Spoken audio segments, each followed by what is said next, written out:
हज़रत अली रज़ियल्लाहु अन्हु ने फरमाया, दुख में कभी पछतावे के आंसू ना बहाओ, क्योंकि तुम वो खुशनसीब हो जिसको अल्लाह ने आजमाइश के काबिल समझा है। झूठ कभी इज्जत नहीं पाता, चाहे उसके चेहरे पर चांद नमूदार हो जाए, और सच कभी जलील नहीं होता, चाहे सारा ज़माना उसके खिलाफ हो जाए।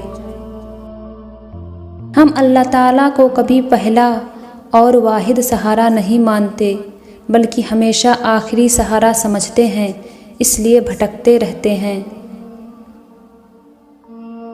इस दुनिया की ये तल्ख हकीकत है कि जो इंसान जितना अच्छा होगा उसका उतना ही मजाक बनाया जाएगा।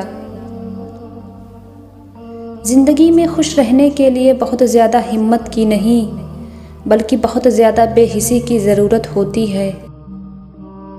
गुर्बत खैरात से नहीं, इंसाफ से ख़त्म होती है।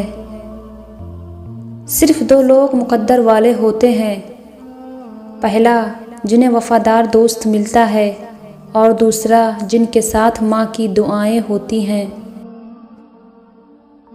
हज़रत अली रज़ियल्लाहु अन्हु ने फरमाया, झूठ बोलकर जीत जाने से बेहतर है कि सच बोलकर हार जाओ।